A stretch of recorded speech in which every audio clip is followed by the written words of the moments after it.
Halo teman-teman, selamat sore. Jumpa lagi dengan saya Momon Esmaderoni untuk channel Ngaprak, sebuah channel tentang perjalanan edukasi.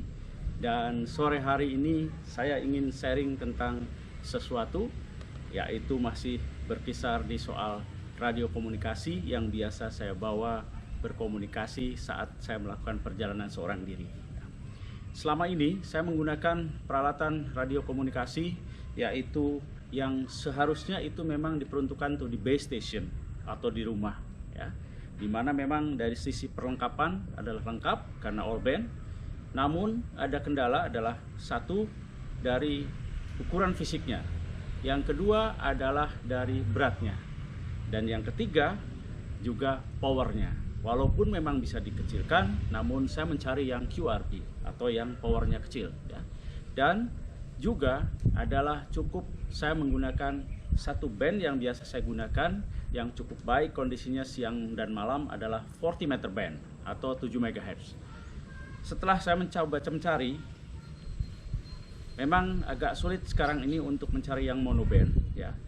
Tidak seperti produk tahun 80-an, maksud saya adalah akhir 80-an, yaitu ada satu produk dari Tokyo High Power mengeluarkan satu monoband, single sideband, dan bekerja di high frequency.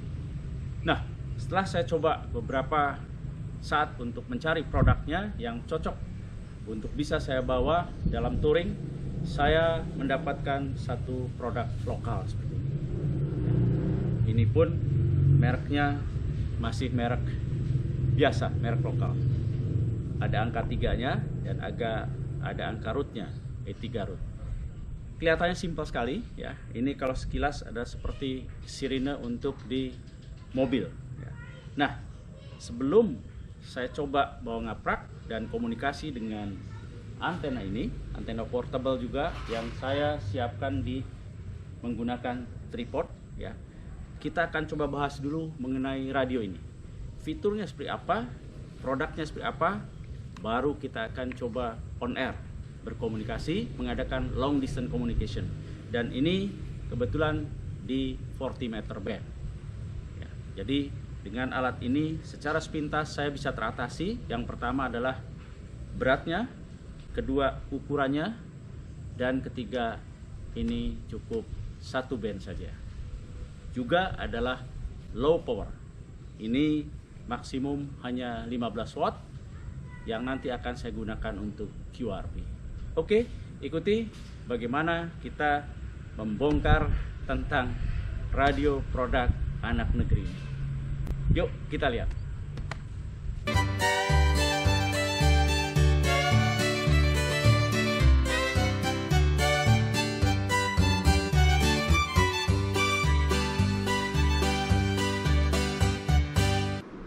Baik teman-teman, ini radio yang saya maksud, ya, dan ini mereknya menggunakan kota tempat pembuatnya, yaitu ada angka 3 dan ada tulisan root.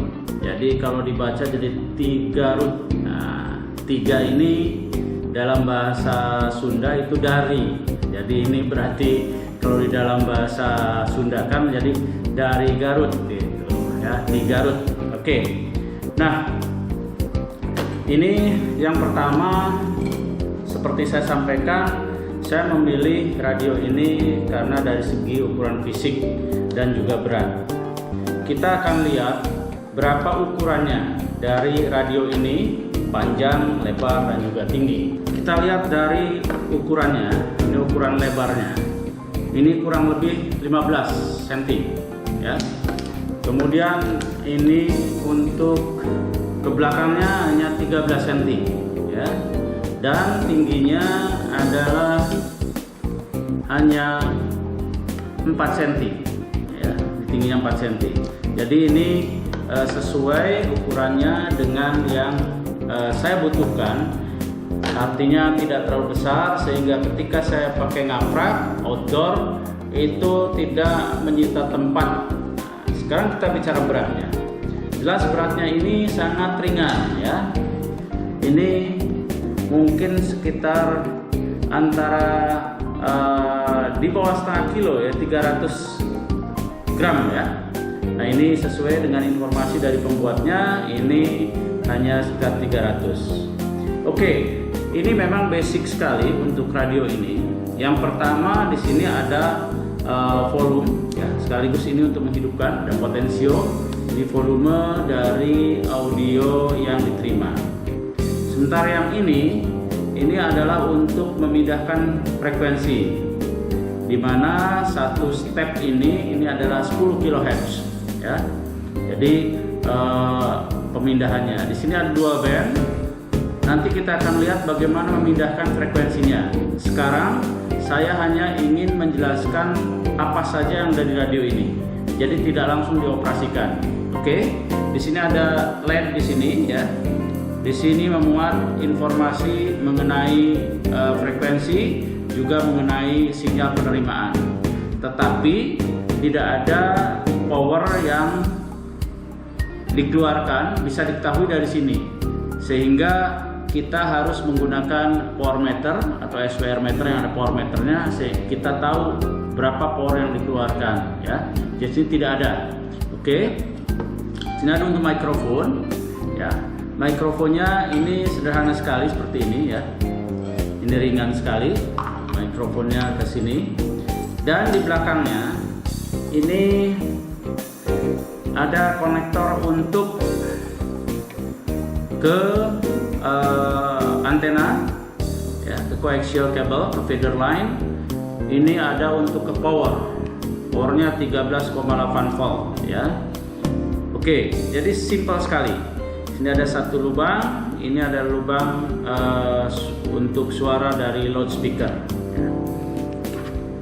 Bawahnya seperti ini. Nah ini bodinya terbuat dari plastik ya. Jadi kalau ini kesini memang terkesan dari seperti untuk sirine di mobil ya, peralatan ini.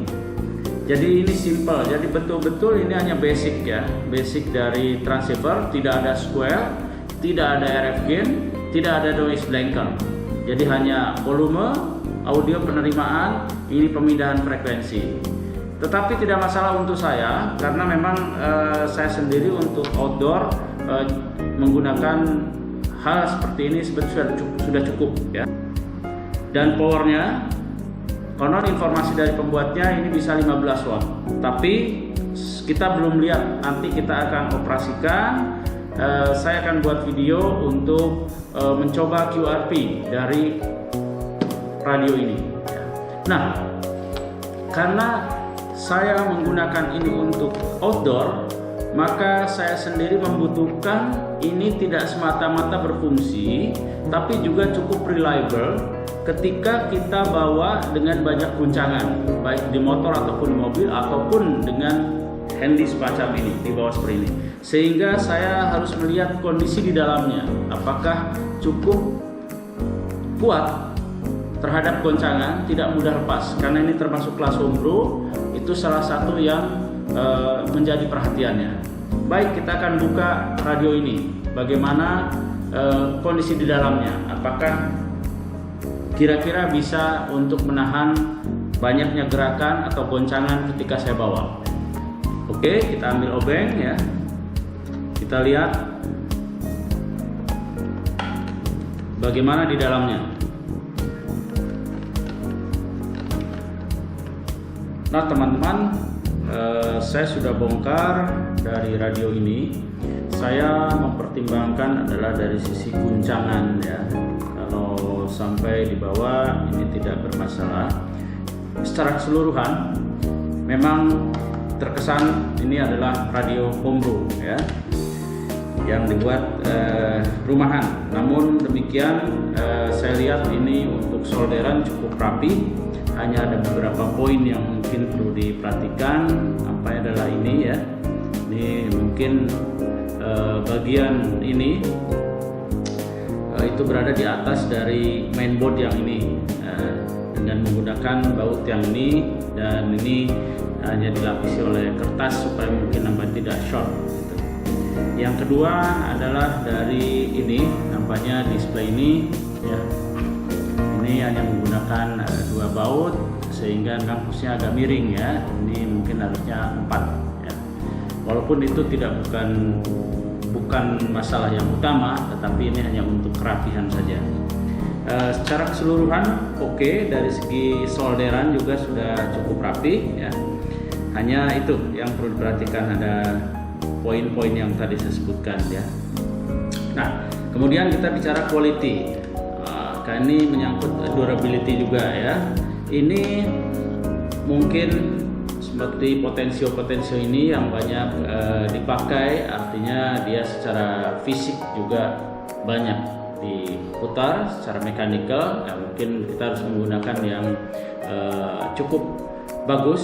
Saya belum tahu dari kualitas yang ini, tapi kalau saya lihat sih it's okay ya, nggak terlalu masalah untuk potensio ini. Nah, ini bagian dalamnya ya. Sekali lagi, untuk bagian dalamnya saya rasa secara umum ini cukup oke untuk kelas Umbro. Hanya ada poin-poin yang tadi saya sampaikan. Saya ulang, yang pertama adalah posisi ini board yang ini ya, PCB yang ini ke mainboard ini hanya dengan 1 baut, sehingga khawatir kalau banyak guncangan ini akan terjadi short. Yang berikutnya adalah ini menyangkut kerapihan ya. Dari display ini ya, ini menggunakan 2 baut di sini. Ini sebenarnya ada lubang untuk lubang lain. Oke.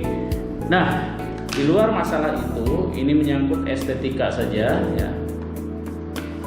Yaitu ini alangkah baiknya kalau ini menggunakan yang warna hitam ya, sehingga kelihatannya adalah lebih tidak seperti untuk murbaut seng ya, artinya lebih kelihatan lebih kokoh, lebih bagus dari segi estetis. Jadi menggunakan misalnya yang hitam seperti ini ya warnanya, tidak menggunakan yang putih semacam ini. Ya, ini memang menyangkut selera, tapi secara psikologis dari yang melihat ini akan terkesan lebih wah ketika ini menggunakan yang hitam ya. Oke, saya akan masukkan lagi ya, rapikan lagi, kemudian baru kita akan coba. Nah, inilah radio yang basicnya adalah dari BITX ya. Ini adalah 2 bender ya, jadi cukup untuk kebutuhan saya ya. Kenapa saya harus bongkar? Karena biar tahu tentang kemungkinan kalau mendapat guncangan. Oke, jadi secara keseluruhan oke ya, tidak masalah radio ini. Hanya mungkin ada beberapa poin untuk kerapihan, dan tadi untuk menyangkut jangan sampai terjadi short, itu ada 1 board yang perlu diperhatikan untuk posisinya. Baik, saya akan tutup lagi ya. Nah, teman-teman, ini sudah saya tutup kembali, sudah rapi seperti ini ya. Jadi ini untuk casingnya atau boxnya ini menggunakan box plastik. Sebenarnya bisa saja ini tetap berfungsi, hanya alangkah lebih baiknya bila ini dengan logam, karena mengeluarkan RF itu akan lebih bagus ini tertutup dan menjadi grounding ya dari alat ini. Ini dari plastik, jadi groundingnya tidak menutup seluruh bagian ini. Ini salah satu untuk kesempurnaan daripada RF yang dikeluarkan dari radio ini, sehingga lebih sempurna, lebih baik lagi. Kemudian untuk kabel, nampaknya ini mungkin juga terlalu pendek untuk ukuran ini ya, bisa diperpanjang, akan lebih baik untuk dihubungkan ke aki ataupun ke power supply, sehingga tidak harus terlalu dekat dengan power supply. Nah teman-teman, itulah saya sedikit mereview, melihat dari radio Umbro ini ya, dengan merek 3 Garut dari Garut ya. Jadi secara keseluruhan radio ini oke ya, secara fisik dan perakitan untuk sekelas Umbro. Tinggal kita akan coba bagaimana fungsinya atau bagaimana performance-nya evaluasi fisiknya, review fisiknya, dan fitur yang ada untuk Pasung Bro dengan harga yang ditawarkan ya. Saya rasa ini cukup ekonomis untuk teman-teman bisa berkomunikasi dengan QRP ya. Oke, ikuti terus video saya berikutnya untuk uji coba ini. Jangan lupa subscribe, comment, like, and share. Sampai jumpa lagi. Salam ngaprak, salam ngoprak. Yankee Delta One Echo Oscar Zulu Yankee Bravo Zero Bravo Delta Yankee dengan QRP hanya 10 watt saat ini. Mudah-mudahan bisa terdengar. Selamat siang untuk Yankee Charlie itu Yankee Whiskey Bravo di mana tadi ya? Di Bantul ya. Yankee Delta One Echo Oscar Zulu Yankee Bravo Zero Bravo Delta Yankee dengan QRP 10 watt ganti. Yankee Bravo Zero Bravo. Saya bisa komunikasi dengan call area 1 Jawa Barat.